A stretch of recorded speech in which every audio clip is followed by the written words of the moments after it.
എല്ലാം പറയണം. അള്ളാഹ്ക്ക് ശുക്ർ ചെയ്യാത്തത് കൊണ്ടാണ് ഇക്കണ്ട പ്രശ്നങ്ങൾ മുഴുവൻ മൂത്രസഞ്ചിക്ക് വരുന്നവരോട് പറഞ്ഞു കൊടുക്കണം. കാരണം മൂത്രത്തിൻ്റെ പേര് നമ്മളെ വിശ്വാസം ഞാൻ പറഞ്ഞു. മൂത്രമൊഴിച്ച് കൊണ്ട് ഇറങ്ങുന്ന സമയത്ത് നമുക്ക് ചെല്ലാനുണ്ട്, എല്ലാ പ്രയാസങ്ങളെയും നീക്കുകയും എനിക്ക് ആഫിയത്ത് നൽകുകയും ചെയ്ത് അള്ളാഹു എനിക്കാണ് സർവസ്വയും, എനിക്ക് പൊറത്തു തരണേ എന്ന് പറഞ്ഞിട്ട് പ്രാർത്ഥനയുണ്ട്. അതിന്റെ അർത്ഥം നമ്മൾ പഠിച്ചിട്ടുണ്ട്. പക്ഷെ അത് ചെല്ലാതെ കണ്ട് പോന്നാൽ വിശ്വാസം ഞാൻ പറയുന്നു, നമ്മുടെ ഉള്ളിലുള്ള ഈമാൻ പറയുന്നു, അതുകൊണ്ട് ഒരുപാട് ദുരിതങ്ങൾ നമുക്കുണ്ടാകും. ഇത് വെറുതെ പഠിച്ചതല്ല ഈ സാധനങ്ങളൊന്നും. ഇമാം ഗസാലി റഹ്മത്തുള്ളാഹി പറയുന്നുണ്ട്, ശുക്ർ ചെയ്യുന്നവർക്ക് അധികം ദുആ ചെയ്യേണ്ടി വരില്ല. ആ വാക്ക് കേൾക്കുമ്പോൾ നമുക്കൊരു എന്തോ ഒരു ശുക്ർ ചെയ്യുന്നവർക്ക് അധികം ദുആ ചെയ്യേണ്ടി വരില്ല. കാരണം ശുക്ർ എന്ന് പറഞ്ഞാൽ ലഇൻ ശക്കർതും ലഅസീദന്നകും. വേറെ കൂടി പറയുന്നുണ്ട്, ദുആ ചെയ്യുന്നവർക്ക് ഒന്നേ കൊടുക്കും പറഞ്ഞിട്ടുള്ളൂ. കാരണം എന്താണ്? ഇസ്തജിബുലക്കും, നിങ്ങൾ എന്നോട് ദുആ ചെയ്യുകയാണെങ്കിൽ ഇസ്തജിബുലക്കും, നിങ്ങൾ എന്നോട് ദുആ ചെയ്താൽ ഞാൻ നിങ്ങൾക്ക് നൽകുന്നേ പറഞ്ഞിട്ടുള്ളൂ. നേരെ മറിച്ച് ശുക്ർ ചെയ്യുന്നവർക്ക് ഉറപ്പിച്ച് രണ്ട് കാര്യം പറഞ്ഞിട്ടുണ്ട്. അവിടെ രണ്ട് കാര്യം ഉറപ്പിക്കുന്നുണ്ട്. ലഇൻ ശക്കർതും, നിങ്ങൾ ഇങ്ങനെ ശുക്ർ ചെയ്താൽ, ഇങ്ങനെ ചെയ്താൽ അസീദന്നകും, അവിടെ തൗക്കീദിന്റെ രണ്ടെണ്ണം ലായും നൂനുണ്ട്, രണ്ട് പ്രാവശ്യം ഉറപ്പിച്ചു പറയാണ് ലഅസീദന്നകും, നിങ്ങൾക്കത് ഉറപ്പായിട്ട് വ്യാപിപ്പിച്ചത് വർദ്ധിപ്പിച്ചു തരിക തന്നെ ചെയ്യും. ഉദാഹരണത്തിന് നമുക്ക് സമ്പത്ത് കിട്ടിയത് നിങ്ങൾ ശുക്ർ ചെയ്യാൻ നോക്കിയാൽ അള്ളാഹു അത് വർദ്ധിപ്പിച്ചു തരും. അത് വർദ്ധിപ്പിക്കാൻ വേണ്ടി ശുക്ർ ചെയ്യരുതെന്നും ഇമാം ഗസാലി റഹ്മത്തുള്ളാഹി പറയുന്നു. വർദ്ധിപ്പിച്ച് തരാൻ വേണ്ടി ശുക്ർ ചെയ്യരുത്, ചെയ്ത് കഴിയുമ്പോൾ അള്ളാഹു എന്താക്കും? ശുക്ർ ചെയ്യും. രണ്ട് പ്രാവശ്യം അതിന് ഇംഗ്ലീഷിലെ ട്രാൻസ്ലേഷനിൽ പറയാ, ദുആ ചെയ്യുന്നിടത്ത് I will surely give you എന്നാണ് എന്താക്കുന്നത്. ഇവിടെ ഐ വിൽ ഗിവ് യു എന്ന് പറഞ്ഞാൽ തന്നെ, ഞാൻ നിനക്ക് നൽകുമെന്ന് പറഞ്ഞാൽ തന്നെ ഒരു ഉറപ്പാണ് ഇംഗ്ലീഷിൽ. പക്ഷേ ശുക്ർ ചെയ്യുന്നിടത്ത് ഐ വിൽ ഷുവർലി ഗിവ്, ഉറപ്പായിട്ടും നിങ്ങൾക്ക് ഞങ്ങൾ നൽകുക തന്നെ ചെയ്യുമെന്നാണ് അല്ലാഹു ഷുവർലി ഗിവ് യു, ഉറപ്പായിട്ടും നൽകുന്നത്. ഞാനൊരു കാര്യം ചോദിച്ചോട്ടെ, ഇപ്പൊ കൊറോണ നമ്മുടെ നാട്ടിലൊക്കെ വന്ന് ഈ കുറുമ്പത്തൂർ മഹലിൽ നിന്ന് ചിലരൊക്കെ മരിച്ചുപോയി ഇല്ലേ? കൊറോണ വന്നിട്ട് ഇവിടുന്ന് മരിച്ചുപോയി. പക്ഷേ കൊറോണ കഴിഞ്ഞിട്ട് നമ്മൾ ആരെങ്കിലും ദുആ ചെയ്തിട്ടുണ്ടോ? ഇത്രയും ഭീമാകാരമായ രോഗം എന്റെ ഓർമ്മയിൽ ഈ ലോകത്തിൽ എവിടെയും വന്നിട്ടില്ല. അല്ലാഹുവേ, ഇതിൽ നിന്നും രക്ഷപ്പെടുത്തിയ തമ്പുരാനെ, നിനക്കാണ് സർവസ്തുതിയും എന്ന് എപ്പോഴെങ്കിലും നമ്മൾ പറഞ്ഞിട്ടുണ്ടോ? ഉണ്ടെങ്കിൽ നല്ലത്. നമ്മളെ മക്കൾക്കൊന്നും ഇതുവരെ രോഗങ്ങളൊന്നുമില്ല, മാഷാ അല്ലാഹ്. ഇവരേക്കും ഒരു രോഗവും തരാതെ എന്റെ മക്കളെ കാത്ത തമ്പുരാനെ, നിനക്കാണ് സർവസ്തുതി നമ്മൾ പറഞ്ഞിട്ടുണ്ട്. ശുക്രിന്റെ സുജൂദ് എന്ന് പറഞ്ഞാൽ സുജൂദ് തന്നെ ഉണ്ട്. സുജൂദ് കിടന്നിട്ട് പറയേണ്ട ചില കാര്യങ്ങളാണ്. ഇനി നമ്മൾ എപ്പോ ഓടുന്നറിയോ? അള്ളാഹു നമ്മളെ കക്കട്ടെ.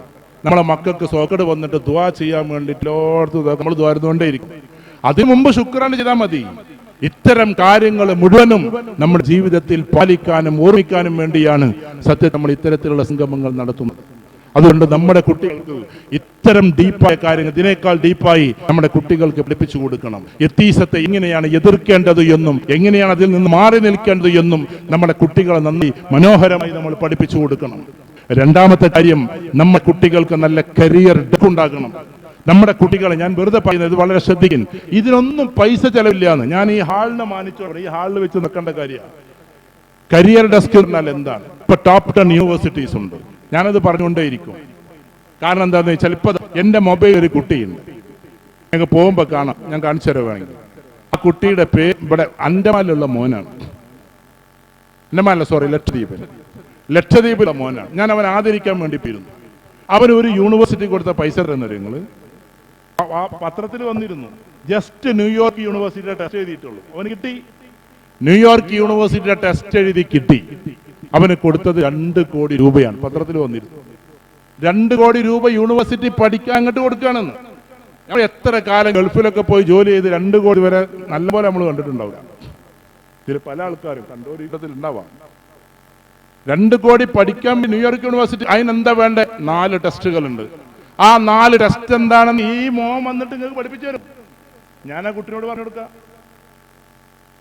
അവർ പറയുന്നത് നമ്മളെ പോലെയുള്ള ആളുകൾ ക്ലാസ് ഒക്കെ കേട്ടിട്ടാണ് മഷാല ഞങ്ങൾ ഇങ്ങനെ എഴുതിയെന്ന് അവർ പറയും. നിങ്ങൾ വിട്ടേക്ക്, അവൻ വന്നിട്ട് ക്ലാസ് എടുത്ത് തരും നിങ്ങൾക്ക് എങ്ങനെയാണ് ആ ടെസ്റ്റ് പാസ്സാവേണ്ടത്.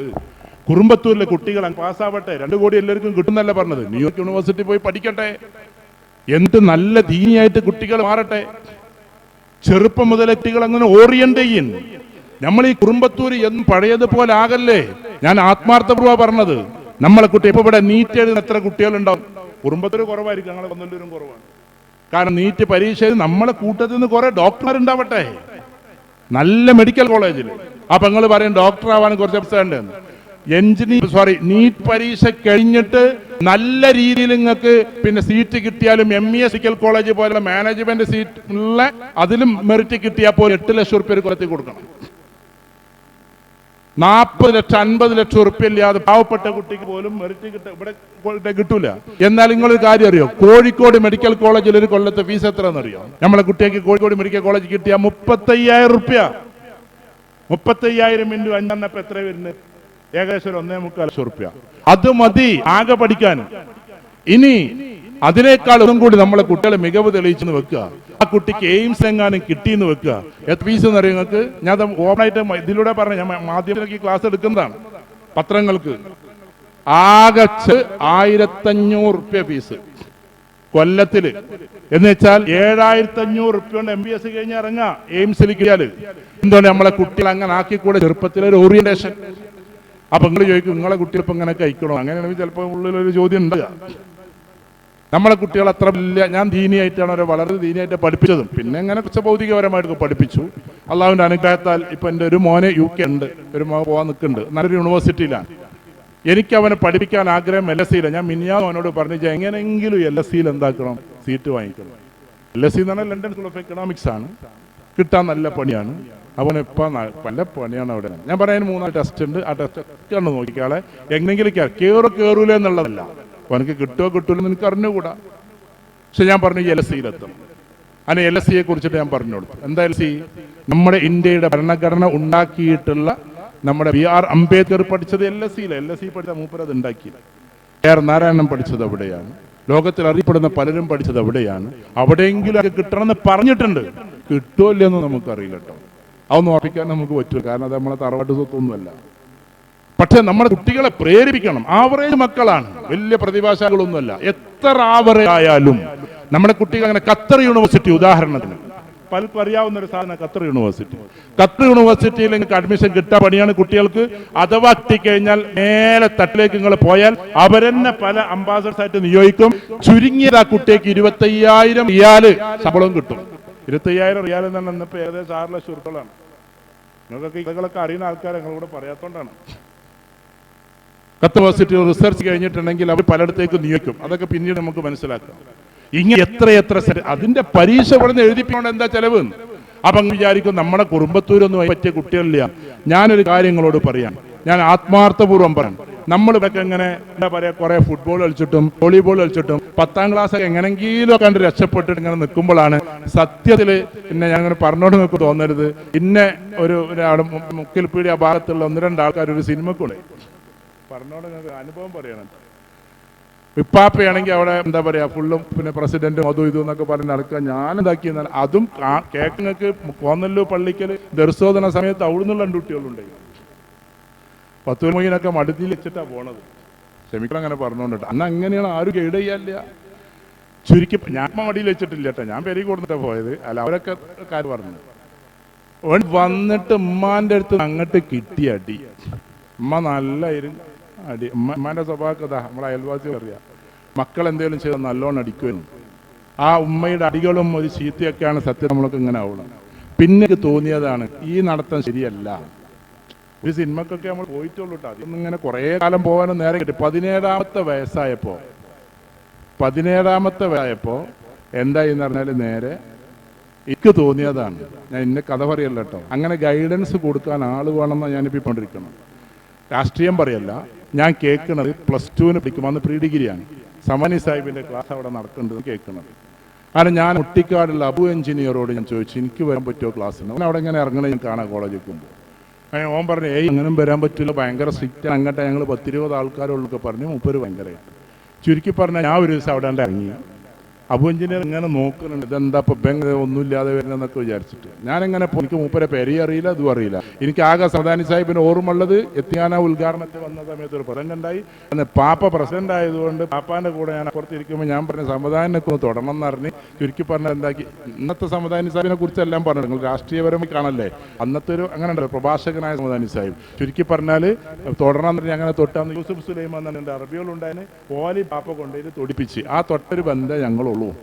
എനിക്ക് മൂപ്പരെ പേര് ഞാൻ നിൽക്കുന്ന സ്ഥലം മൂപ്പരെ പെരപ്പുറത്ത് മദ്രസപ്പുറത്ത് ഞാൻ അവിടെ ഇങ്ങനെ നിന്ന് അപ്പോഴാണ് മൂപ്പര് കണ്ട് വരുന്നത്. മൂപ്പരണ്ട് വന്നുകൊണ്ട് ഞാൻ അസ്സലാമു അലൈക്കും, ഞാൻ അന്തിപ്പിൽ അസ്സലാമു അലൈക്കും എന്ന് പറഞ്ഞു. അസ്സലാമു അലൈക്കും വലൈക്കും മുസ്ലിം എന്ത് കിട്ടിയെന്ന് ചോദിച്ചു എന്നോട്. അന്ന് 17-ാമത്തെ വയസ്സാണ്. എന്നോട് പറഞ്ഞു, ഞാൻ പറഞ്ഞു പിന്നെ നിങ്ങളെ ക്ലാസ് ഉണ്ട് എന്ന് കേട്ട് എനിക്ക് പോകാൻ പറ്റുമെന്ന് ചോദിച്ചു. അതിപ്പോൾ നല്ല പുതിയ പരിപാടിയല്ലോ, നടുറോട്ടിൽ നിന്ന് ചോദിക്കൽ ക്ലാസ്സിന് വരാൻ പറ്റുമോ എന്നൊക്കെ ചോദിച്ചു. മൂപ്പര് കുറച്ച് പോയത് അടുത്ത വയ്യോ എന്ന് പറഞ്ഞു. ചുരുക്കി പറഞ്ഞാൽ ഞാൻ അങ്ങനെ ചെന്നു. ചുരുക്കി പറഞ്ഞാൽ പിന്നീട് അങ്ങനെ അങ്ങോട്ട് ഇൻഷാ അല്ലാഹ് വലിയ പഠിത്തമൊന്നും ആയില്ലെങ്കിലും കുറച്ചൊക്കെ ആയി. ഞാൻ പറയുന്നത് ആ ഗൈഡൻസ് ഇവിടെ നടക്കണം. സമദാനി സാഹിബിന് നമ്മളൊക്കെ നിങ്ങൾ വിളിക്കും. നിങ്ങളെ മഹല്ലിൽ അന്ന് മൂപ്പര് ചെയ്തിരുന്ന പണി എന്താണെന്നറിയോ? എല്ലാ ആഴ്ച പുസ്തകം തരും. ആ പുസ്തകം മുഴുവൻ വായിക്കണം, അതിൻ്റെ സിനാപ്സിസ് തയ്യാറാക്കണം. അന്ന് മൂപ്പർക്ക് നേരണ്ടായിരുന്നു, അധികം രാഷ്ട്രീയത്തിൽ ഇല്ലാത്തതുകൊണ്ട്.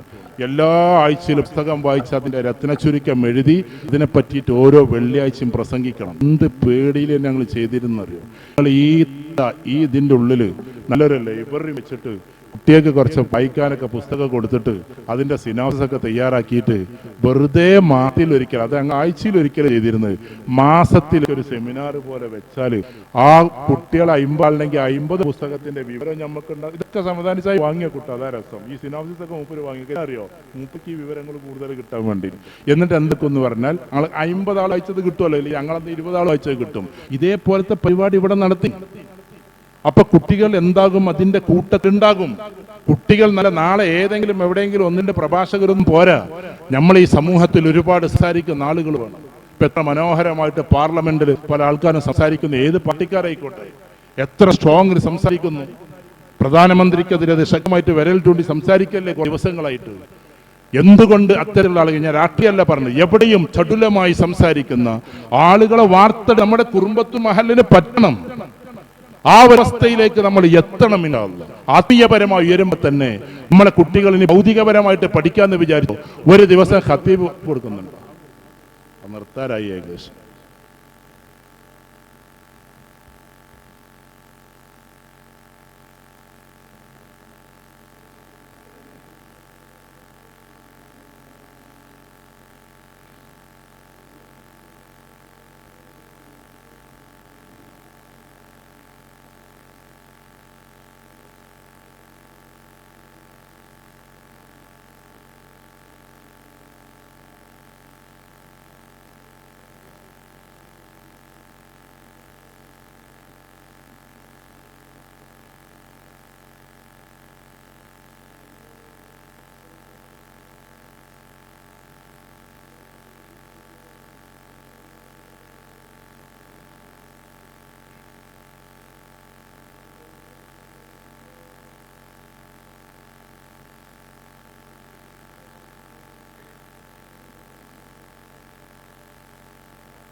നമുക്ക് നിർത്താൻ ഏകദേശം സമയമായി. വളരെ ശ്രദ്ധിച്ചിട്ട് വളരെ പെട്ടെന്ന് അവസാനിപ്പിക്കാം.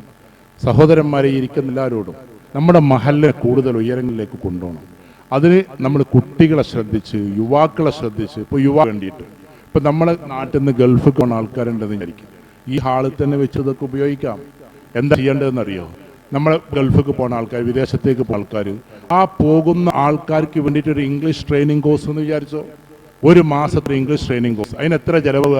ഒരു മാസത്തിൽ ചിലപ്പോൾ അല്ലെങ്കിൽ ഏതെങ്കിലും ഒരു മാസത്തിൽ നടപ്പിലാക്കാൻ 15,000 രൂപയുടെ ചിലവാകും. ആ ചിലവായിട്ട് ഈ കേരളം ഇംഗ്ലീഷൊക്കെ പഠിച്ചിട്ട് ഗൾഫ് നാട്ടിലേക്ക് പോട്ടെ. ഞാൻ ഒരു കാര്യം കൂടെ ഉറപ്പിച്ചാൽ, ഇപ്പോഴത്തെ ഗൾഫിൻ്റെ അവസ്ഥ, ഇംഗ്ലീഷ് അറിയാവുന്നവർക്ക് അത്യാവശ്യം കുറച്ചും കൂടി സാധ്യത കൂടുതലാണ് അല്ലേ? അങ്ങനല്ലേ? പോയവർക്ക് അറിയാൻ മതി. അപ്പം ആ ഭാഷ ഒറ്റ മാസം കൊണ്ട് ചെറിയ രീതിയിലെങ്കിലും ഒന്ന് പഠിപ്പിച്ചു കൊടുക്കുക. 1976 ആദ്യമായിട്ട് സ്പോക്കൺ അറബിക്ക് തുടങ്ങിയത് എവിടെയെന്നറിയുന്നത്? കോട്ടയത്താണ്. അച്ചായന്മാരാ തുടങ്ങുന്നത്. 976 ആദ്യമായിട്ട് സ്പോക്കൺ അറബിക്ക്. എന്താ അറിയാം, ഇംഗ്ലീഷൊക്കെ അറിയാം അത്യാവശ്യം.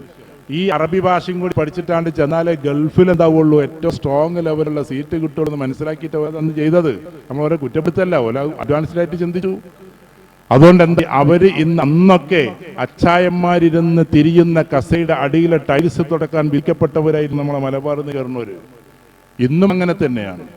വിദ്യാഭ്യാസമുള്ളവരൊക്കെ അതിന്റെ മേലേക്ക് കയറിയ, വിദ്യാഭ്യാസം തന്നെ കുറെ സർട്ടിഫിക്കറ്റ് അല്ല, കുറച്ച് കപ്പാസിറ്റി ഉള്ള കുട്ടികളെ നമ്മൾ ഇൻഷാ അല്ലാഹ് വളർത്തിയെടുക്കണം. ഇതേപോലെ തന്നെ നമ്മൾ എന്ത് ചെയ്യണം, ഇൻഷാ അല്ലാഹ് പ്രായം ചെന്ന സ്ത്രീകൾ അവർ നമ്മളെ വീട്ടിൽ ഇവിടെയൊക്കെ ഉണ്ടാവും, അവരെ ഒരുമിച്ച് കൂട്ടിയിട്ട് പറ്റുകയാണെങ്കിൽ നടപ്പിലാക്കാൻ പറ്റും. ഇതൊക്കെ ചെറിയ ചെലവിന്റെ കാര്യം പറഞ്ഞത്. അവർക്ക് നല്ല ഓർമ്മകൾ ആക്കൊണ്ട് ഒരു അരിമണി വറുത്തതും ചായയും തന്നെ ഒരു വൈകുന്നേരം ഉണ്ടാക്കി വയ്ക്കും. ഒരു മറക്കൂലത്. കാരണം ഇപ്പൊ അരിമണി വറുത്തതും ചായ എവിടെ ഇല്ല. ലോകത്തിലെ ഏറ്റവും ടോപ്പ് ചായ ഞാൻ കുടിച്ചിട്ടുള്ളത് ഉമ്മാന്റെ അരിമണി വറുത്തതും ചായയാണ്. സ്റ്റാർബക്സിന്റെ കോഫി വരെ മാഷാ അല്ലാഹ് അല്ലാഹുവിന്റെ അനുഗ്രഹത്താൽ നമുക്ക് ആൾക്കാർ വാങ്ങി തന്നിട്ടുണ്ട്. സ്റ്റാർബക്സിന്റെ കോഫിയാണ് ലോകത്തിലെ ഏറ്റവും ടോപ്പ് കോഫി. അതിനെയും കവച്ചു വെക്കുന്ന ചായയുടെ ഒരു ചായയേ ഉള്ളൂ ലോകത്തിൽ. അത് ഉമ്മ ഉണ്ടാക്കി തരുന്ന അരിമണി വറുത്തതും അതിന് തേങ്ങ ഇട്ടിട്ടുള്ള ചായ. അതൊരു പ്രത്യേക രസമാണ്. അതിൻ്റെ ഇനങ്ങളൊക്കെ ഉണ്ടാക്കി. ഇതേപോലെ തന്നെ നമ്മുടെ മഹൽ വലിയ വലിയ ഈമാനികപരമായ പരിവർത്തനങ്ങൾ ഉണ്ടാകട്ടെ. നമ്മളെ കുട്ടികൾക്ക് ഈ നേരത്തെ പറഞ്ഞതുപോലെ ടെസ്റ്റുകൾ എഴുതിപ്പിക്കും. പിന്നെ ചെയ്യാൻ പറ്റുമെങ്കിലും ഇപ്പതാ ഇഷ്ടം പോലെ പോലീസ് മേഖലയിൽ ഒഴിവുകളുണ്ട്. നിങ്ങൾ അറിഞ്ഞിട്ടുണ്ടോ എന്ന് എനിക്ക് കൂടെ. നമ്മളെ കുട്ടികളാരും എഴുതൂല. SI ടെസ്റ്റുകൾ ഡിഗ്രി കഴിഞ്ഞ് എല്ലാവർക്കും എഴുതാൻ ഫിറ്റ്നസ് ഉണ്ടെങ്കിൽ. ഇതേപോലെ തന്നെ UPSC PSCയുടെ ടെസ്റ്റുകൾ നമ്മൾ ഈ നാട്ടിൽ എത്ര ഗവൺമെന്റ് ഉദ്യോഗസ്ഥന്മാരാണല്ലോ നിങ്ങൾ പറയും?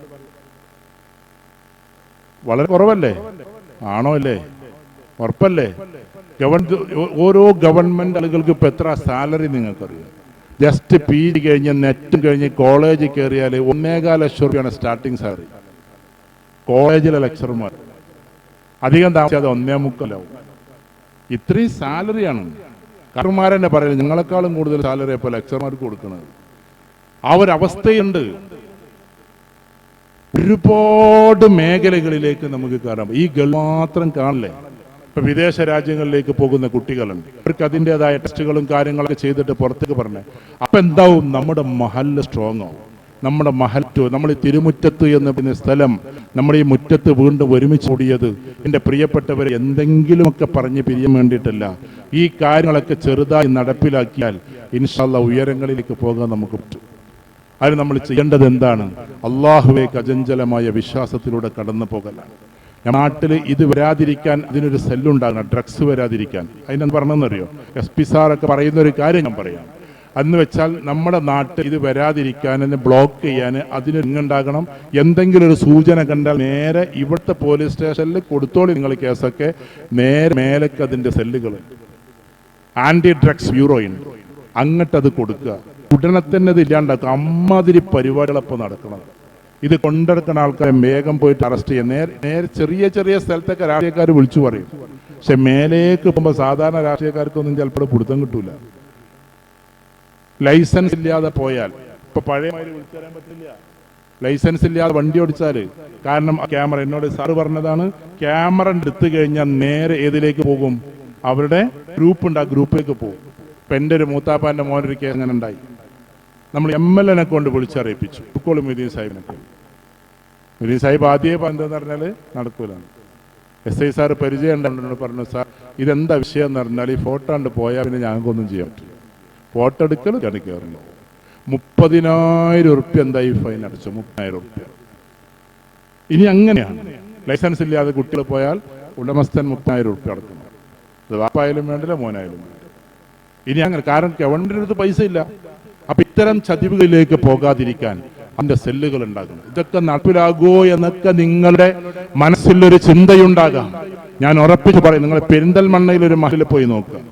ആ പെരിന്തൽമണ്ണ മഹലിൽ ഞാൻ ഈ പറഞ്ഞ കാര്യങ്ങൾ മുഴുവനുണ്ട്. മഞ്ചേരിയിലെ സെൻട്രൽ മസ്ജിദുമായി ബന്ധപ്പെട്ട സ്ഥലത്ത് നിങ്ങൾ മഹലിൽ പോയി ഇത് നടപ്പിലാക്കുന്നുണ്ട്. ഫറൂഖില്, കാസർഗോഡ് ഒരു ജില്ലയിൽ 3 വട്ടം, കാസർഗോഡ് ജില്ലയിലെ 3 വട്ടം മഹലിൽ പരിപാടിക്ക് പോയി. ഫുൾ അവിടെ ഡ്രഗ് പിന്നെ ഇതാക്കിയിട്ട് പ്രഖ്യാപിച്ചു കഴിഞ്ഞു. അവിടെ ലഹരി മുക്ത മഹല്ല്, ഏറ്റവും കൂടുതൽ ലഹരി ഉണ്ടായിരുന്ന സ്ഥലമായിരുന്നു. അപ്പൊ ഈ ഒരു രീതിയിൽ നമ്മുടെ മഹലിനെ മാറ്റണം. അതേപോലത്തെ ഇവിടെ വയോജനങ്ങൾക്ക് ക്ലാസ് നടക്കണം. അപ്പോൾ അതിനു വേണ്ടിയിട്ട് ഖുർആൻ ക്ലാസ്സുകളാകട്ടെ ഉലമാക്കളെ കൊണ്ടുവന്നിട്ട് നല്ല രീതിയിലുള്ള മാസത്തിൽ ഒരിക്കൽ അതിനോടൊരു ബന്ധങ്ങൾ ഉണ്ടാകണം. നമ്മൾ റസൂലുള്ളാഹി സ്വല്ലല്ലാഹു അലൈഹി വസല്ലം സ്നേഹിക്കുന്നു എന്ന് പറയുന്നു. ആ സ്നേഹം അമിതമായി വിശ്വാസമേ സഹാബാക്കൾ സ്നേഹിച്ചതുപോലെ സ്നേഹിക്കണം. അതിന് ആ ഒരു ഭാഗത്തേക്ക് നമ്മൾ എത്തണം. അവസാനിപ്പിക്കുകയാണ്, സമയമില്ലാത്തതുകൊണ്ട് നിസ്കരിക്കാൻ പോകണം. നമുക്ക് എൻ്റെ പ്രിയപ്പെട്ടവരെ അതിനു വേണ്ടി എത്തണം. ആര് സ്നേഹിച്ച പോലെ സ്നേഹിക്കണം. സാധാരണ എന്തെങ്കിലും കാണാൻ സ്നേഹിച്ചാൽ പോരാ. അബൂ ദുജാന റളിയല്ലാഹു തആല ഓടുക, ഉഹുദിന്റെ രണാങ്കണമാണ്. അബൂ ദുജാന റളിയല്ലാഹു തആല അബൂബക്കർ സിദ്ദീഖ് റളിയല്ലാഹു കൈ പിടിച്ചുയർത്തി 6 മാസം മുമ്പേ, ഉഹുദ് നടക്കുന്നതിന്റെ ഒരു 6 മാസം മുമ്പ്. എന്നിട്ട് കൈ ഇങ്ങനെ പിടിച്ചിട്ട് പറഞ്ഞു, ഓ അബൂബക്കർ സിദ്ദീഖ് റളിയല്ലാഹു തആല എന്നോട് ചോദിക്കാണ്, നിങ്ങളുടെ ഈ കയ്യും പിടിച്ചുകൊണ്ടല്ലേ റസൂലുള്ളാഹി എപ്പോഴും നടക്കുന്നത്? നിങ്ങളുടെ കൈ എത്ര ഭാഗ്യം ചെയ്ത കൈയാണ്, നിങ്ങളുടെ തോളെത്ര നല്ല ചുമലാണ്, നിങ്ങളുടെ ചുമല് റസൂലുള്ളാഹി കൈവെക്കാറുണ്ടല്ലോ, നിങ്ങളെ കൂടെ നടക്കാറുണ്ടല്ലോ, നിങ്ങളെക്കുറിച്ച് എന്തൊക്കെ കാര്യങ്ങളാണ് പറഞ്ഞിട്ടുള്ളത് എന്നൊക്കെ പറഞ്ഞിട്ട് പോകുമ്പോൾ അബൂബക്കർ സിദ്ദീഖ് റളിയല്ലാഹു തആല ചോദിക്കാണ്, അബൂ ദുജാന അങ്ങക്ക് എന്താ വേണ്ടത്? അങ്ങനെ ഉണ്ടല്ലോ ഒരാളെങ്ങനെ വാഴ്ത്തി പറയുമ്പോൾ ഒരു ചോദ്യം, എന്താ അങ്ങക്ക് ഇപ്പൊ വേണ്ടത്? ആ സമയത്ത് പറഞ്ഞു, എനിക്ക് റസൂലുള്ളാഹിയെ ഒന്ന് ആലിംഗനം ചെയ്യാൻ ഒരു ആഗ്രഹമുണ്ട്. ഞാൻ റസൂലുള്ളാഹി ഇങ്ങനെ കേട്ടിരിക്കുമ്പോ എന്റെ മുഖത്തേക്ക് നോക്കിയാൽ ഞാൻ തല താഴ്ത്തലാണ്, അടുത്തേക്ക് പോകാൻ പറ്റണില്ല, ഒന്ന് മുസാഫ ചെയ്യാനോ വാനൊക്കെ ചെയ്യാനോ പറ്റണില്ല, എനിക്ക് അങ്ങനെ ഒരു ആഗ്രഹമുണ്ട്. അബൂബക്കർ സിദ്ദീഖ് റളിയല്ലാഹു തആല ദുആ ചെയ്യാണ്, അല്ലാഹു നിങ്ങളുടെ ആഗ്രഹം കബൂലാക്കി തരട്ടെ എന്ന്. ഏതാ പിന്നെ രംഗമെന്നറിയോ? ഉഹുദിന്റെ രണാങ്കണം നടക്കുകയാണ്. ആരോ വിളിച്ചു പറയാണ്, ഇനി ഖതൽതു മുഹമ്മദിനെ സല്ലല്ലാഹു അലൈഹി വസല്ലം, ഞങ്ങൾ ഇതാ കൊന്നിരിക്കും എന്ന്. ഇതൊക്കെ നമ്മൾ മദ്രസയിൽ പഠിച്ചിട്ടുണ്ടെങ്കിൽ ഓർമ്മയുണ്ടാവും. അങ്ങനെ ഒരു കാവാലികനായ മനുഷ്യൻ വിളിച്ചു പറഞ്ഞു അബൂബക്കർ സിദ്ദീഖ് റളിയല്ലാഹു തആലയോട്, ഇതുവരേക്കും നിങ്ങളുടെ കൈ ഭാഗമുള്ള കൈയല്ലേ എന്നൊക്കെ ചോദിച്ച അബൂ ദുജാന റളിയല്ലാഹു തആല ഓരാണ്, ഐനർ റസൂൽ വഐന റസൂൽ വഐന റസൂൽ, എന്റെ വിശ്വാസം എവിടെ, എന്റെ വിശ്വാസം എവിടെ എന്ന് പറഞ്ഞിട്ട് യഹ്യാ നബി അലൈഹി സ്വലാത്തു വസ്സലാമിയുടെ തല വെട്ടിയിട്ട് തള്ളികയിലാക്കിയതുപോലെ, സക്കരിയ നബി അലൈഹി സ്വലാത്തു വസ്സലാമെ ഈർച്ചവാള് കൊണ്ട് ഈർന്ന് ഈ ലോകത്തോട് വിടപറത്തിയതുപോലെ എന്റെ വിശ്വാസമൊക്കെ എന്തെങ്കിലും സംഭവിച്ചോ എന്നും പറഞ്ഞുകൊണ്ട് ഓടി നടക്കാൻ. ഉടനെ ആ കാണുന്ന ഒരു കുഴിയിലേക്ക് വീണ് അവിടുന്ന് പൊക്കിയെടുത്ത് രക്തം ഇങ്ങനെ വായിലൂടെയും അതേപോലെ തന്നെ മുഖത്തിലൂടെയും ഒഴുകുന്നുണ്ട്. ആ സമയത്ത് ഒരു പല്ല് മെല്ലെ പോയിട്ടുണ്ട്, അല്ലെങ്കിൽ പൊട്ടിപ്പോയിട്ടുണ്ട്. അതോടൊപ്പം തന്നെ മുഖത്തിലൂടെ രക്തം ഒഴുകുന്നുണ്ട്. ആ സമയത്ത് അടുത്ത് ഓടിയെത്തുമ്പോ വിശ്വാസമനെ നിൽക്കുകയാണ്. അബൂ ദുജാന റളിയല്ലാഹു തആല കമീസ് ഇട്ടിട്ടായിരുന്നില്ല, ദരിദ്രനായ സഹാബിയായിരുന്നു. ശരീരം കാണുന്നുണ്ട്, ഔറത്ത് മറച്ചിട്ടുമുണ്ട്. വിശ്വാസമിയുടെ കമീസാകട്ടെ ക്രീട്ടുമുണ്ട്. ചരിത്രം നമ്മൾ പഠിക്കും, വൈകാരികമായ മുഹൂർത്തമാണ്. ആ സമയത്ത് അബൂ ദുജാന റളിയല്ലാഹു തആല നോക്കുമ്പോ രണ്ടാളുകൾ അമ്പ് ചെയ്യാൻ കാത്തു നിൽക്കുകയാണ്. റസൂലുള്ളാഹിയെ വധിക്കാൻ, ഷഹീദാക്കപ്പെടാൻ കാരണക്കാരനാകാൻ നിൽക്കുകയാണ്. രണ്ടാളുകൾ ഇങ്ങനെ ഉന്നം നോക്കി നിൽക്കുകയാണ്. താപ്പ് കിട്ടൽ ഇപ്പൊ വെക്കും. അബൂ ദുജാന റളിയല്ലാഹു തആല ഓടി ചെന്നിട്ട് റസൂലുള്ളാഹി സ്വല്ലല്ലാഹു അലൈഹി വസല്ലമയെ ആലിംഗനം ചെയ്തങ്ങനെ നിൽക്കാണ്. എന്താഗ്രഹമായിരുന്നു ഇതുവരേക്കും ഉണ്ടായിരുന്നത്, ആ ആഗ്രഹം സഫലമായി. ഉടനെ തന്നെ വിളിച്ചു പറഞ്ഞു, അമ്പെയ്യുന്നവരെ ഇനി എഴുകൊള്ളുക. അബൂ ദുജാന ഒന്നും നോക്കാനില്ല, അമ്പെയ്യുന്നവരെ എഴുകൊള്ളുക. അമ്പുകൾ വന്ന് പതിച്ചുകൊണ്ടേയിരുന്നു. കാല് തളരുന്നുണ്ട്, കൈകൾ തളരുന്നുണ്ട്, കൈകൾ വേച്ച് പോകുന്നുണ്ട്. പക്ഷേ റസൂലുള്ളാഹിയുടെ കാതിൽ മന്ത്രിച്ചു, ഇല്ല റസൂലേ സല്ലല്ലാഹു അലൈഹി വസല്ലം, നിങ്ങൾക്കൊന്നും വരാൻ ഞാൻ മതിക്കൂല, നിങ്ങളുടെ ഒരു രോമത്തിൽ പോലും ഒന്നും സംഭവിക്കില്ല റസൂലേ. ഞാൻ ഈ ലോകത്തോട് വിട പറഞ്ഞാലും ഞാൻ നൃത്തം നിൽക്കും അല്ലാഹുവിന്റെ റസൂലേ. ഇന്ന് ഞാൻ എത്രയോ സന്തോഷവാനാണ്. അമ്പുകൾ വന്ന് പതിക്കുന്ന സമയത്തും ആ ആലിംഗനത്തിൽ നിന്നുകൊണ്ടുള്ള നൃത്തമുണ്ടല്ലോ, മരണത്തെ മുഖാമുഖം കണ്ട ആ രംഗം, ആ അബൂ ദുജാന റളിയല്ലാഹു തആല അൻഹുവിനെ പോലെ റസൂലുള്ളാഹി സ്വല്ലല്ലാഹു അലൈഹി വസല്ലമയെ സ്നേഹിക്കാൻ നമുക്ക് പറ്റണം. അപ്പോഴാണ് സഹാബ സ്നേഹിച്ചതുപോലെ എന്നുള്ള അവസ്ഥയിലേക്ക് നമ്മൾ വരിക. നമ്മൾ എല്ലാവരും കേട്ടൊരു സംഭവമാണ്. ഹസ്രത്ത് ബിലാൽ റളിയല്ലാഹു തആല ബാങ്ക് കൊടുക്കാൻ വേണ്ടി നിൽക്കുകയാണ്. അതുവരേക്കും ബാങ്ക് ഒഴിവാക്കി പോയി. റസൂലുള്ളാഹിയുടെ വഫാത്തിന് ശേഷം ഉമർ റളിയല്ലാഹു തആലയുടെ നിർബന്ധം അവസാനം വന്നിട്ട് ബാങ്ക് കൊടുക്കാൻ, അഷ്ഹദു അന്ന മുഹമ്മദൻ എന്ന് പറഞ്ഞപ്പോഴേക്കും നമ്മൾ കേട്ടല്ലോ, അതിൽ മുഹമ്മദ് എന്ന് പറഞ്ഞപ്പോഴേക്കും കരഞ്ഞിരിക്കാണ്. ആ പേര് പോലും ഉച്ചരിക്കാൻ പറ്റാത്തൊരു പ്രണയമുണ്ടല്ലോ, ആ പേര് പോലും ഉച്ചരിക്കുമ്പോഴേക്ക് കരയുന്നവര് സ്നേഹം, ആ സ്നേഹത്തിലേക്കാണ് നമ്മൾ കയറേണ്ടത്. അങ്ങനെ കരഞ്ഞിരുന്നു. ബാക്കി പിന്നീട് മറ്റുള്ള സഹാബാക്കളാണ് പൂർത്തീകരിച്ചത് എന്നും ചരിത്രം നമ്മളോട് പറയുന്നു. അതല്ല, അത് സമയത്തിന് ശേഷം ഹസ്രത്ത് ബിലാൽ റളിയല്ലാഹു തആല പൂർത്തിയാക്കി എന്നും ചരിത്രം പറയുന്നു. ഏതുമാകട്ടെ, ഒരു പേര് കേൾക്കുമ്പോഴേക്ക് കരഞ്ഞ് ഇരിക്കുന്ന ഒരു അവസ്ഥയുണ്ടല്ലോ, അതിന് അതിന്റെ പേരാണ് ഹുബ്ബ് റസൂൽ സല്ലല്ലാഹു അലൈഹി വസല്ലം. ആ ഒരവസ്ഥയിലേക്ക് നമ്മൾ എത്തണമെന്നതാണ്. അതിന്റെ ഒരു മാഹ്ല് നമ്മുടെ നാടുകളിൽ ഉണ്ടാകണം. അതിനാണ് തിരുമുറ്റത്ത് എന്ന് പറയുന്ന പരിപാടി സംഘടിപ്പിച്ചിട്ടുള്ളത്. ഇവരെല്ലാവരും ഈ മദ്രസയിൽ പഠിച്ചവരാണ്, ഇരിക്കുന്ന എല്ലാവരും മദ്രസയിൽ പഠിച്ചവരാണ്. നമ്മൾ കാലങ്ങൾക്ക് ശേഷം ഇവിടെ വന്നത് എന്തെങ്കിലും കേട്ട് പിരിഞ്ഞു പോകാനല്ല. ഇനിയുള്ള കാലം വരും.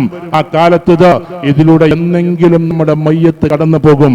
വെറുതെ നിസ്കരിച്ചു നോമ്പ് നോറ്റു അങ്ങനെ കഴിഞ്ഞാൽ അവന്റെ അമ കൂടെ ഉണ്ടാകുന്നത് ശരിയാണ്. പക്ഷേ ഇവിടെ സാമൂഹികപരമായ അന്തരീക്ഷം ഉണ്ടാക്കി. ഞാൻ മദ്രസാങ്കണത്തിൽ എന്തൊക്കെ വേണമെന്നറിയോ? നിങ്ങൾ തമിഴ്നാട്ടിലെ ചില മഹലിൽ പോയാൽ കാണാം. സമയമില്ലാത്തതുകൊണ്ട് ഒന്നും പറയുന്നില്ല, എന്നാലും കാണാം. ഹൈന്ദവരെയും എല്ലാവരെയും കൂട്ടിക്കൊണ്ടുള്ള സെമിനാറുകൾ മദ്രസാങ്കണത്തിൽ നടക്കും. കാരണം അത് നടപ്പിലാക്കേണ്ടതാണ്. കാരണം ഇന്നത്തെ വർഗീയപരമായ ചുറ്റുപാടിൽ നമ്മൾ പള്ളിയുടെ പരിസരത്തോ അല്ലെങ്കിൽ മദ്രസ അങ്കണത്തിലോ സുന്ദരമായി എല്ലാ ജാതികളെയും കൂട്ടി സൗഹൃദ സംഗമങ്ങൾ സംഘടിപ്പിക്കണം. രാഷ്ട്രീയക്കാര് മാത്രമല്ല, എല്ലാ രാഷ്ട്രീയക്കാരും അതിലുണ്ടാകണം, എല്ലാ സംഘടനക്കാരും അതിലുണ്ടാകണം.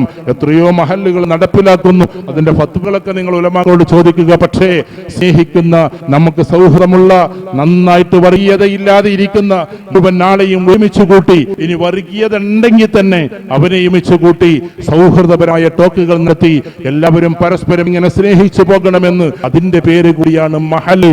നേരത്തെ ഉസ്താദ് പറഞ്ഞല്ലോ, ഹല്ലിൽ നിന്നാണ്, അഥവാ ഒന്നിൽ നിന്ന് വേർതിരിച്ചെടുത്ത് ആ പ്രശ്നങ്ങൾ ഇല്ലാതെയാക്കുന്നതിന്റെ പേരാണ് ഹല്ല് അഥവാ മഹല്ല് എന്നതുകൊണ്ട് ഉദ്ദേശിക്കുന്നതെങ്കിൽ മഹൗല് എന്ന പദത്തിൽ നിന്നുമാണ് എന്നൊരു വിശദീകരണം വേറെയുണ്ട്. അന്തരീക്ഷം ഉണ്ടാക്കലാണ്. ആ അന്തരീക്ഷമാണ് മഹൗല്. ഇതാണ് മഹല്ല് എന്ന് കൂടി നമ്മൾ അറിയണം. ഇവിടെ കുട്ടികൾ സ്നേഹത്തോടെ ജീവിക്കണം. ദേവരെ ജീവിച്ചതുപോലെ ഒരിക്കലും നമ്മൾ എന്ത് പറയരുതെന്നറിയോ? അവൻ മോശപ്പെട്ടവനാണ്, ഇവൻ ഇങ്ങനെയാണ്. ഏതെങ്കിലും ഒരു കുട്ടി തലയൊന്ന് മുടി ഒന്ന് മുറ്റി വെട്ടുമ്പോഴേക്ക് അവനെ നിങ്ങൾ ഒറ്റപ്പെടുത്തല്ലേ, സ്നേഹത്തോടെ കൂടെ ചേർക്കുക. കാരണം അവരാരും മോശക്കാരൊന്നല്ല, മുടിയൊന്ന് വെട്ടിയിട്ടുണ്ടെന്നേ ഉള്ളൂ. അതുകൊണ്ട് ആരെയും കുറ്റപ്പെടുത്താതെ ഒറ്റപ്പെടുത്താതെ. എനിക്ക് അങ്ങനെ അനുഭവം ഞാൻ ഏതൊരു പ്രസംഗത്തിൽ പറഞ്ഞിട്ടുണ്ട്. നമ്മൾ കോട്ടക്കൽ ഇങ്ങനെ ഒരു പള്ളിയിൽ നിസ്കരിക്കാൻ വൈകിട്ടായി എത്തിയത്. ജമാഅത്തിന്റെ 2 റക്അത്ത് പോയി കഴിഞ്ഞിട്ട് പിന്നെയും ഒരു കുട്ടി നിസ്കരിക്കാൻ. ആ കുട്ടിയുടെ പിന്നിൽ അങ്ങനെ തോണ്ടലല്ല അതിന്റെ രീതി, നിന്നിട്ട് ബാക്കോട്ട് പോവല, തോണ്ടാന്ന് പറഞ്ഞ പരിപാടി അതിൽ ഇവർ പറഞ്ഞു തരും ഇൻഷാ അല്ലാഹ്. എന്നാലും വേണ്ടില്ല, അവിടെ നിന്നിട്ടും കൊണ്ട് പിന്നോട്ട് മാറല. ഏതായാലും ഞാൻ തോണ്ടാതെ അവനക്ക് അറിയില്ല. അവൻ മുടിയാകട്ടെ വേറൊരു കോലത്ത്, പേന്റാകട്ടെ വേറൊരു കോലത്ത്. നിസ്കാരം കഴിഞ്ഞ് അവൻ പോയി. പിന്നെ ഞാൻ എന്റെ നിസ്കാരം പൂർത്തിയാക്കി, സുന്നത്ത് നിസ്കാരം പൂർത്തിയാക്കി പുറത്തേക്ക് ഇറങ്ങിയപ്പോ ആ കുട്ടി കാത്തിക്കുന്നുണ്ട്. കോട്ടക്കല മോനാണ്. ഞാൻ ചോദിച്ചു, എന്തേ മോനെ, നിങ്ങളുടെ പിന്നിൽ നിസ്കരിച്ചോ എന്ന് ചോദിച്ചു. അപ്പൊ ഞാൻ പറഞ്ഞു, എന്തേ നിസ്കരിച്ചാൽ? എന്റെ പിന്നിൽ അങ്ങനെ ആരും നിസ്കരിക്കല, ഞാനൊരു ബ്രിക്കൂസാ സാറേ എന്നൊക്കെ പറഞ്ഞു. അപ്പൊ ഞാൻ അടുത്തേക്ക് ചേർത്തിട്ട് പറഞ്ഞു, നല്ലൊരു മോനാണ്, നിന്റെ മുടി എന്തൊരു രസമുണ്ട് കാണാന് എന്നൊക്കെ പറഞ്ഞു. ഇപ്പോ അതേ പള്ളിയിൽ അവൻ വരാറ്. ഈ മുടിയൊന്നും അവനില്ല, ഈ കോലൊന്നും അവനില്ല. നല്ല ഉഷാറായിട്ട് വരാൻ നമ്മൾ ഇടപെടലുണ്ട് എന്ന് ഞാൻ പറയുന്നില്ല, അവകാശമൊന്നുമല്ല. കുട്ടികളോട് ഇടപെടേണ്ടത് അങ്ങനെ. അവർ ചിലപ്പോൾ ഫുട്ബോളൊക്കെ വരുമ്പോൾ ഒരു മെസ്സിയെ പോലെ നെയ്മറെ പോലെയൊക്കെ ചിലപ്പോൾ ഒന്ന് വെട്ടിന്ന് വരും. അതിന് അനുവാദം തീരെ അവകാശം തീരൊന്നുമല്ല. പക്ഷെ അവരെയും സ്നേഹിച്ച് കൂടെ കൂട്ടണം. ഈ നമ്മുടെ നാട്ടിൽ മദ്യപാനിയുടെ എന്ന് വിചാരിക്ക്, ഈ മദ്രസയിൽ നിന്ന് പഠിച്ചുപോയ ആരെങ്കിലും ആണെന്ന് വിചാരിക്ക്. അവൻ കുറ്റപ്പെടുത്തല്ലേ, ഒറ്റപ്പെടുത്തല്ലേ. അവനെ സ്നേഹത്തോടെ ചാരത്ത് ചേർത്ത് അവനെ മാറ്റാനുള്ള പരിപാടികളാണ് നമ്മൾ നടപ്പിലാക്കേണ്ടത്. അതും കൂടി പറഞ്ഞിട്ട് ഞാൻ അവസാനിപ്പിക്കാം. ഉമറുല്ലാത്തന്റെ കാലം ഒരു ചെറുപ്പക്കാരൻ വിദേശത്ത് വന്നതാണ് ദീനെ പഠിക്കാൻ. ആ കുട്ടി ഒന്ന് ഇരുന്ന് മദ്യപിക്കുന്നത് കണ്ടു. ഉമറുല്ലാത്തന്നെ സങ്കടത്തോടെ പള്ളിയിലേക്ക് പോയി. ഉമറുല്ലാത്തന്നെ ഖലീഫയാണ്. ഒരു മാസത്തേക്ക് ആ പയ്യൻ പിന്നീട് ഒരിക്കലും അങ്ങോട്ട് വന്നില്ല, അഥവാ പള്ളിയിലേക്ക് വന്നില്ല. നിസ്കരിക്കാം, വീട്ടിൽ നിസ്കരിക്കും. വിദേശത്ത് നിന്ന് വന്ന പയ്യനായതുകൊണ്ട് ഒരു ചെറിയ ശൈലി പോയതാണ്. ഒരിക്കലും അത് സഹാബക്കളൊന്നും അല്ല കേട്ടോ, അങ്ങനെ ചിന്തിക്കരുത്. പക്ഷേ ഉമറുല്ലാത്തന്നെ ഒരു ദിവസം നിസ്കരിച്ച് ബാക്കോട്ട് നോക്കുമ്പോ ഇതേപോലെ അവിടെ ഇരിക്കുന്നുണ്ട്, യുവാവ് ഇരിക്കുന്നുണ്ട്. അടുത്തേക്ക് വാ സഹോദര എന്ന് പറഞ്ഞപ്പോ ഇദ്ദേഹം പറയുന്നുണ്ട്, ഞാൻ അടുത്തേക്ക് ഇങ്ങനെ നടന്നപ്പോ ആകെ പേടിച്ചുപോയി. പറയും ഇപ്പൊ ഹദ്ദുണ്ടാകും, അഥവാ അടിയുണ്ടാകും, എനിക്കുള്ള ശിക്ഷയുണ്ടാകും എന്നൊക്കെ പേടിച്ച് ഞാൻ അടുത്തേക്ക് പോയപ്പോ മിഹ്റാബിന്റെ ഭാഗത്ത് വെച്ച്, നിസ്കരിച്ച മിഹ്റാബിന്റെ ഭാഗത്ത് വെച്ച് ഉമർ റളിയല്ലാഹു എന്നെ ചാരത്ത് ചേർത്ത് എന്നിട്ട് ചെവിയിൽ മെല്ലെ പറഞ്ഞ്, മോനെ നീ മദ്യപിച്ചത് ഞാൻ കണ്ടിരുന്നു, പക്ഷേ ഞാൻ ആരോടും പറഞ്ഞിട്ടില്ല കേട്ടോ. ഉമർ റളിയല്ലാഹു പറഞ്ഞു. ഉമർ റളിയല്ലാഹുവിന്റെ ചെവിയിൽ ആ സഹോദരൻ സ്വകാര്യം അങ്ങോട്ട് പറഞ്ഞു കൊടുത്തു. ഇതൊക്കെ ചരിത്രമാണ്. ഹസ്രത്ത് ഉമർ റളിയല്ലാഹു പറഞ്ഞു, നിങ്ങൾ അമീറുൽ മുഅ്മിനീനാണ്, നിങ്ങൾ എന്നെ കുറ്റപ്പെടുത്തുമെന്ന് എനിക്ക് ഒരിക്കലും ചിന്ത ചിന്തിക്കാൻ കഴിയില്ല. അതുകൊണ്ട് പിന്നെയും മദ്യപിച്ചിട്ടില്ല. ഈ മിഹ്റാബിൽ വെച്ചിട്ട് ഞാൻ സത്യം ചെയ്യും അമീറുൽ മുഅ്മിനീൻ, ഇനി ഞാൻ ഒരിക്കലും മദ്യപിക്കുകയുമില്ല. ഇതായിരുന്നു വാക്ക്. അത് ഉമർ റളിയല്ലാഹു തന്റെ ഇടപെടലാണ്. അതുകൊണ്ട് പുതിയ തലമുറയിലൂടെ അങ്ങനെ നമ്മൾ ഇടപെടാവൂ. ചില മിസ്റ്റേക്കുകൾ ഉണ്ടാകും, അവർ റെക്ടിഫൈ ചെയ്യണം. മിസ്റ്റേക്കുകൾ ഇല്ലാതെയാക്കുന്നതിന്റെ പേര് റെക്ടിഫിക്കേഷൻ എന്ന് പറഞ്ഞാൽ അങ്ങനെ കുട്ടികളെ ഓമനിച്ച് കൊണ്ടാക്കണം. പുതിയ തലമുറയിലെ മദ്രസയിലെ കുട്ടികളുണ്ടല്ലോ, അവർക്കും നിങ്ങൾ ടൂർ സംഘടിപ്പിക്കണം. ഞാൻ ഇങ്ങനെ പറഞ്ഞു പോവല്ല, സ്കൂളിൽ നിന്ന് മാത്രം ടൂർ പോകുമ്പോൾ കുട്ടികൾക്ക് സ്കൂൾ മാത്രമേ ഓർമ്മ വരുള്ളൂ. ഇപ്പൊ പല മദ്രസയിൽ നിന്നും ടൂറുണ്ട്. അത് കുട്ടികൾ തന്നെ അതിന്റെ പൈസ ഒക്കെ തന്നോളൂ, നിങ്ങൾ പേടിക്കണ്ട. അഥവാ ചെറുതായിട്ട് കുട്ടികളൊക്കെ പാടെ കൂടി ഉസ്താദുമാർ ഏതെങ്കിലും ഒരു കർപ്പയിലും പോയി വന്നോട്ടെ. ഇത് മദ്രസയ്ക്ക് വരുമ്പോൾ ഭയങ്കര സ്ട്രിക്റ്റും സ്കൂള് ഫുള്ള് ലൂസും ആവുമ്പോൾ കുട്ടികൾ അങ്ങോട്ടാ ചായ. അതുകൊണ്ട് നമ്മളെന്താക്കണം, കുട്ടികളെയും കൊണ്ട് എന്താക്കണം, രസകരമായിട്ട് ഉണ്ടാവണം. ഇതേപോലെ തന്നെ യുവാക്കള്, ഇതേപോലെ തന്നെ സ്ത്രീകൾ, വയോജനങ്ങള് എല്ലാവരും ശ്രദ്ധിക്കേണ്ട കാര്യങ്ങൾ പറഞ്ഞു. ഇതെല്ലാം മുന്നോട്ട് പോകുന്ന ഒരു പദ്ധതിയുടെ പേരാണ് തിരുമുറ്റം എന്നതുകൊണ്ട് ഉദ്ദേശിക്കുന്നത്. അങ്ങനെതാ നമ്മുടെ മയ്യത്ത് കടന്നു പോകുന്ന ഒരു കാലം വരും. ഇതിലൂടെ അല്ലെങ്കിൽ ഇതിലൂടെ നിങ്ങളുടെ മയ്യത്ത് കിബീർധ്വനികൾ മുഴക്കിക്കൊണ്ട് വരുമ്പോ ഓരോ ആളുകളും കരയണം. നിങ്ങൾ സ്വന്തം നിസ്കരിച്ചാണ്ട് പോയാൽ മാത്രം ആരും കരഞ്ഞോളന്നില്ല. നല്ല മനുഷ്യനും അള്ളാഹുവിടുന്ന് ഖൈറാക്കട്ടെ എന്നേ പറയുള്ളൂ. പക്ഷേ നിങ്ങൾ മനുഷ്യർക്ക് വേണ്ടി ജീവിച്ച് അവരുടെ ഹിദായത്തിന് വേണ്ടി ജീവിച്ച് നല്ലൊരാളായി മഹലിൽ കഴിഞ്ഞു പോയാൽ നിങ്ങളുടെ മയ്യത്ത് ഇങ്ങനെ കടന്നു പോകുമ്പോ ആളുകൾ വിരൽ ചൂണ്ടി പറയാ മാത്രം ഇവിടുത്തെ അന്യമതസ്ഥർ പോരും കരച്ചിൽ കരയണം എന്നാണ് ഇങ്ങനൊരു മനുഷ്യൻ ഇവിടെ ഉണ്ടാവുക എന്ന്. അതോടൊപ്പം തന്നെ ഇവിടുത്തെ അന്തരീക്ഷവും കരയണം. അങ്ങനെയുള്ളത് ബാക്കി വെച്ചിട്ട് നമ്മൾ ഇവിടുന്ന് പോകാവൂ. അതിനാണ് തിരുമുറ്റം. നമ്മൾ ഇങ്ങനെ മരിച്ചു പോവുക, കുറച്ചും കൂടി ഒന്ന് ഉഷാറാക്കി നല്ല രീതിയിൽ ആളുകളോട് ഇടപെട്ട് സമൂഹത്തിന്റെ ശാക്തീകരണത്തിലുണ്ടായി, സമൂഹത്തിന്റെ വളർച്ചയിലുണ്ടായി, ഈ നാടിന്റെ പുരോഗതിയിലുണ്ടായി, വിദ്യാഭ്യാസത്തിന്റെ പുരോഗതിയിലുണ്ടായി. എല്ലാ സമയത്തും മോൻ നിനക്ക് സുഖമില്ലേ എന്ന് ചോദിച്ച് ആ തലമുറയും ഈ തലമുറയും ഇതേപോലെ മുന്നോട്ട് പോകുന്ന സ്നേഹോഷ്മളമായ ഒരു കാലഘട്ടം കടന്നു പോകട്ടെ എന്ന് മാത്രം ദുആ ചെയ്തുകൊണ്ട്, അമിത പ്രസംഗമായി പോയെങ്കിൽ ക്ഷമിക്കണേ എന്ന് മാത്രം പറഞ്ഞുകൊണ്ട് നിസ്കരിക്കാൻ സമയമായതുകൊണ്ട് നമ്മൾ പിരിയാൻ പോകുന്നു. അള്ളാഹു കബൂൽ ചെയ്യുമാറാകട്ടെ. പഴയകാല ആളുകളെ മുഴുവനും അള്ളാഹു കബൂൽ ചെയ്യട്ടെ. അവർക്ക് ഒരുപാട് വേദനിച്ചിട്ടും പ്രയാസപ്പെട്ടിട്ടുമാണ് ഈ മദ്രസ പഴയ കാലത്തുണ്ടാക്കിയത്. ഒരിക്കൽ എനിക്ക് ഓർമ്മയുണ്ട്, അബ്ദുഹജി ബാങ്ക് കൊടുക്കാനെന്ന് വൈകിയപ്പോ കമ്മിറ്റിക്കാരിട്ടിട്ട് ഇങ്ങനെ ചട്ടം കൂട്ടിയപ്പോ നമ്മുടെ പിതാമഹൻ പറഞ്ഞു, നിങ്ങൾ അവനെ ചീത്ത പറയണ്ട, അദ്ദൂനങ്ങളാ പറയണ്ട. കൊടും പട്ടിണി കൊണ്ടിട്ട് കോന്നല്ലൂർ മഹല്ലിലെ ആദ്യത്തെ പള്ളി ഉണ്ടാക്കുമ്പോ പാടത്തിന്റെ അപ്പുറത്തുനിന്ന് ചളിയും കൊണ്ടുവന്ന അദ്ദൂൻ എനിക്ക് ഓർമ്മയുണ്ട് എന്ന് അദ്ദുഹാജിയെ പറ്റി, മറ്റത്തെ അദ്ദുഹാജിയെ പറ്റി എന്റെ ഉപ്പാപ്പ പറഞ്ഞത്, അന്ന് കമ്മിറ്റിക്കാർ പറഞ്ഞത് എനിക്ക് ഓർമ്മയുണ്ട്. ഇതേപോലെ പ്രയാണങ്ങൾ താണ്ടിയിട്ടാണ് പഴയകാല ആൾക്കാർ ഇതൊക്കെ ഉണ്ടാക്കിയിട്ടുണ്ടാവുക. ഇവിടെ പണ്ട് മരിച്ചുപോയ ഉമ്മമാരുണ്ടല്ലോ, ആ ഖബർസ്ഥാൻ കിടക്കണവര് അന്ന് പട്ടിണി കടന്നിട്ട് ഇങ്ങനെ ഒരു അരിക്ക് വേണ്ടി, ഒരു തുണി അരിക്ക് വേണ്ടി, ഒരു തുള്ളി അരിക്ക് വേണ്ടി പാടുപെടുന്ന സമയത്ത് ഒരു നാഴി അരി കൊണ്ട് 6 കുട്ടികൾക്ക് കഞ്ഞി കുടിക്കണം. ആ സമയത്ത് അരി കഴുകാനിടുമ്പോ കയ്യൊന്ന് ഇങ്ങനെ കാണിക്കുമായിരുന്നു. ആ കയ്യിൽ വാങ്ങണത് കുടുക്കയിലേക്ക് ഇടും. അതിനെക്കുറിച്ചാണ് വൈക്കം മുഹമ്മദ് ബഷീർ എഴുതിയത്, ഒരു പിടി അരി എന്ന്. ആ പാവം ഉമ്മാമ്മമാര് പട്ടിണി കിടന്നിട്ടും സ്വന്തം മക്കൾക്ക് മുഴുവൻ കഞ്ഞി കൊടുക്കാനില്ലാതെയും ഉണ്ടാക്കി തീർത്ത പള്ളിയും മദ്രസയുമാണിത്. കാലാന്തങ്ങളിലൂടെ കെട്ടിടം മാത്രം പുരോഗമിച്ചാൽ പോരാ, കെട്ടിടത്തെക്കാൾ എന്തായിരിക്കണം നമ്മൾ പുരോഗമിക്കണം. നമ്മളിലെ ബെൻസ് കാറുണ്ടായിട്ട് കാര്യമില്ല, ആ കാറിൽ ഇരിക്കാനുള്ള യോഗ്യത ഉണ്ടല്ലോ, അത് ബെൻസിനേക്കാൾ അപ്പുറത്തായിരിക്കണം എന്നതുപോലെ കെട്ടിടങ്ങൾ വലുതായിട്ട് കാര്യമില്ല, ആ കെട്ടിടത്തെക്കാൾ അപ്പുറത്ത് വിശാലതയുള്ളൊരു മനസ്സ് നമുക്കുണ്ടാകണം. എല്ലാവരെയും ചേർക്കുന്ന മനസ്സ്, എല്ലാ സംഘടനക്കാരെയും സ്നേഹിക്കുന്ന മനസ്സ്, എല്ലാവരെയും ഒറ്റപ്പെടുത്തിയിട്ടും കുറ്റപ്പ് നടത്തിയിട്ടും പരസ്പര വീര്യങ്ങളും അസൂയകളും ഇല്ലാതെ ജീവിക്കുന്നത്, പാരസ്പര്യത്തിന്റെ ലോകത്തിൽ ജീവിക്കുന്ന ഒരു ലോകം തിരിച്ചു വരട്ടെ. അതിന് തിരുമുറ്റം കാരണമാകട്ടെ. പണ്ട് സീറ്റും കൊണ്ട് തിരിച്ചു വന്ന് ഇനി തിരിച്ചു പോകുമ്പോൾ അങ്ങോട്ട് 6 അടി മണ്ണിലേക്ക് വലിയൊരു വാഹനത്തിൽ കയറിപ്പോകുന്ന സമയത്ത് നമുക്ക് വേണ്ടി പ്രാർത്ഥിക്കാൻ 1000 ആളുകൾ ഉണ്ടാകട്ടെ. അള്ളാഹു അങ്ങനത്തെ മഹല്ല ഇതിനെ കബൂൽ ചെയ്യുമാറാകട്ടെ. അതുകൊണ്ട് ഇൻഷാ അല്ലാഹ് ഈ പറയുന്നതൊക്കെ കുറേശ്ശൊക്കെ ഒന്ന് നടപ്പിലാക്കാൻ ഞങ്ങളൊന്ന് ശ്രമിക്കാം എന്നുള്ളവരൊന്ന് എഴുന്നേറ്റ് നിന്നിട്ടൊരു നീയതായിക്കോട്ടെ അല്ലേ. മഹലിന് വേണ്ടിയിട്ട് ഇതൊക്കെ എന്നാണ്ട് എഴുന്നോളി, അത് അള്ളാന്റെ ഒരു കബൂലിയത്തും കൂടി ആയിക്കോട്ടെ ഇൻഷാ അല്ലാഹ്. ഇനി ചെറുത്തിയും നിങ്ങൾ വിചാരിക്കണ്ട, ഇൻഷാ അല്ലാഹ് അള്ളാഹു കബൂലാക്കട്ടെ. ഈ പറഞ്ഞതൊക്കെ നടപ്പിലാക്കി നമ്മുടെ മഹലിനെ ഒന്ന് ഉഷാറായിട്ട് മുന്നോട്ട് കൊണ്ടുപോകാനും ഈ മഹലിനെ വീണ്ടും പുരോഗതിയിലേക്ക് എത്തിക്കാനും അള്ളാഹു കബൂൽ ചെയ്യുമാറാകട്ടെ. എല്ലാവരെയും കഴിഞ്ഞു പോയവരെയും ഇപ്പോഴുള്ളവരെയും ഇനി വരാനിരിക്കുന്നവരെയും എല്ലാവരെയും കബൂൽ ചെയ്യുമാറട്ടെ. നമ്മുടെ സന്താന പരമ്പരകൾ ഈ നാടുകളിൽ നിന്നും ഒരിക്കലും അള്ളാഹു സുബ്ഹാനഹു വ തആല ഒരു പിഴച്ചവനെയും ഉണ്ടാക്കാതിരിക്കട്ടെ. നമ്മുടെ സന്താന തലമുറ ഒരാൾ വ്യാപിച്ചു പോകാൻ ഉണ്ടാകാതിരിക്കട്ടെ. ഇവിടെ ഏറ്റവും സൗഹൃദവും സന്ദേശവും ഒക്കെ നൽകിയിട്ട് ഹൈന്ദവരും മുസ്ലിമീങ്ങളും എല്ലാവരും എന്നും സൗഹൃദത്തിൽ ജീവിക്കുന്ന, വർഗീയതയില്ലാതെ ജീവിക്കുന്ന നാടായി ഇതുവരെ കഴിഞ്ഞതുപോലെ ഇനിയും ഏറ്റവും നല്ല രീതിയിൽ കഴിയാൻ ഈ കുടുംബത്തോട് ഹല്ലിന് സാധിക്കുമാറാകട്ടെ. നമ്മുടെ തലമുറകൾക്ക് രോഗങ്ങൾ വരാതെ അള്ളാഹു സുബ്ഹാനഹു വ തആല കാക്കുമാറാകട്ടെ. ഏറ്റവും ഭീകരമായ രോഗങ്ങളായിട്ടുള്ള പല രോഗങ്ങളുമുണ്ട്, അതൊന്നും നമുക്കില്ലാതെ അള്ളാഹു കാക്കുമാറാകട്ടെ. കടങ്ങളെ കൊണ്ട് വയ്യുന്നവരുടെ കടങ്ങൾ മുഴുവനും അള്ളാഹു പൂർണ്ണമായും ഇല്ലാതെയാക്കുമാറാകട്ടെ. എല്ലാ രോഗങ്ങളെയുള്ള രോഗികളെയും അള്ളാഹു ശിഫയാക്കുമാറാകട്ടെ. പ്രയാസപ്പെടുന്നവരെ പ്രയാസം അള്ളാഹു സുബ്ഹാനഹു വ തആല അള്ളാഹുവെ നീ പൂർണ്ണമായി മാറ്റിക്കൊടുക്കണേ പടച്ചോനെ. അള്ളാഹ് കരുണയുള്ള തമ്പുരാനെ ഞങ്ങളെ മുഴുവനും നീ ഏറ്റെടുക്കണേ പടച്ചോനെ. അള്ളാഹ് നിന്നിലേക്കാണ് ഞങ്ങളുടെ കൈകൾ ഉയർത്തുന്നത് പടച്ചോനെ. നീ ഒരിക്കലും കൈകൾ തട്ടിമാറ്റരുത് അള്ളാഹുവേ. ലഹൂത്തും ജബറൂത്തും മലക്കൂത്തും അളമത്തും അമ്രും ആലമുൽ അമ്രും ആലം മിസാലും മലഉലാലയും കടന്ന് നിന്റെ അർശുണ്ട് അവിടെ അള്ളാഹുവേ. അതിനെ പിടിച്ച് കുലുക്കുന്നതാണ് ഞങ്ങളുടെ എല്ലാ പ്രാർത്ഥനയും എന്ന് നീ പറഞ്ഞിട്ടുണ്ടല്ലോ പടച്ചോനെ. അർശനെ കുലുക്കുന്ന ദുആകളായി ഈ ദേശത്തിന്റെ ആളുകൾ ദുആകളെ നീ കബൂലാക്കണേ പടച്ചോനെ. ഞങ്ങളെ എന്നും ഐക്യത്തിലും സ്നേഹത്തിലുമാക്കണേ പടച്ചോനെ. ഏറ്റവും നല്ല വർദ്ധവിലേക്ക് നീ കൊണ്ടുപോകണേ പടച്ചോനെ. ഈ പള്ളിക്ക് വേണ്ടി മദ്രസയ്ക്ക് വേണ്ടി ശരീരം കൊണ്ടും സത്ത് കൊണ്ടും അതുപോലെ മറ്റുള്ള എല്ലാ കാര്യത്തിലും അധ്വാനിച്ചവരുണ്ട് പടച്ചോനെ.